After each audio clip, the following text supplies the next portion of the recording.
తెలంగాణ రాష్ట్రంలో ఉమ్మడి నిజామాబాద్ జిల్లా పసుపు సాగుకు పెట్టింది పేరు. ఇక్కడ సాగు చేసిన పసుపు ప్రస్తుతం పెరుగుదల దశ నుంచి దుంప ఊరే దశ వరకు ఉంది. సెప్టెంబర్ నెల ప్రారంభంలో కురిసిన వర్షాలు నిజామాబాద్ జిల్లాను కూడా అతలాకుతలం చేశాయి. ప్రధాన వాణిజ్య పంట అయిన పసుపు ఈ వర్షాల బారిన పడింది. పొలంలో నీటిని బయటకు తీసివేసి తాత్కాలికంగా పంటను కాపాడుకున్నా ఇప్పుడు వచ్చే ఆకుమచ్చ, దుంపకుళ్ళు, దుంపపుచ్చు తెగుళ్లను అరికట్టగలిగితే పంట పూర్తిగా కోలుకుంటుంది. వర్షాల అనంతరం పసుపులో చేపట్టాల్సిన సస్యరక్షణ చర్యల గురించి సూచిస్తున్నారు ఆర్మూరు ఉద్యానవనాధికారి సంధ్యారాణి. ఈ రోజు మనము గత నెల నుండి కురుస్తున్న భారీ వర్షాల వల్ల పసుపు తోటలను సందర్శించడం జరిగింది.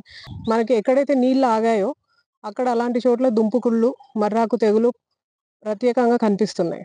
ముందస్తు చర్యగా యాక్చువల్లీ రైతులు ఏం చేయాలనంటే విత్తుకునే ముందే విత్తన శుద్ధి అనేది చాలా ముఖ్యం. నాటే ముందు 3 గ్రాములు రిడోమిల్ లీటర్ నీళ్ళలో వేసుకొని 45 నిమిషాలు ముంచి ఆ తర్వాత విత్తుకోవాలి. ఇది చాలా ముఖ్యం. ఇంకో పద్ధతి ఏందంటే చాలా మంది రైతులు మేము ఫీల్డ్స్‌లలో చూసాము, బెడ్ సిస్టమ్ పాటించట్లేదు.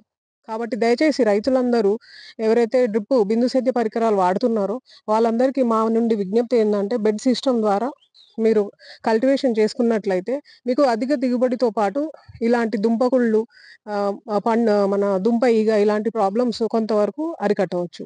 ఈ భారీ వర్షాల నుండి మనము తోటలను కాపాడుకోవాలంటే మొదట ఆగి ఉన్న మురుగు నీళ్ళని ఫస్ట్ తోడేసుకోవాలి. నీళ్ళు అన్నిటిని కూడా తీసేసుకొని తోట అంతాన్ని కూడా డ్రై చేసుకోవాలి. ఆ తర్వాత వెంటనే మనం 5 కిలోల వేపపిండి ఎకరానికి చల్లుకోవాలి. దీని వలన మనం దుంప ఈగని కొంతవరకు నివారించవచ్చు. కార్బోఫిరాన్ 3G గుళికలు ఒక ఎకరానికి 10 కిలోలు చల్లుకోవాలి. ఒకవేళ లక్షణాలు విపరీతం అయితే మాత్రం మలాథియాన్ గానీ, డైమిథోయేట్ గానీ, ప్రొఫినోఫాస్ గానీ ఇలాంటివి చల్లుకోవచ్చు.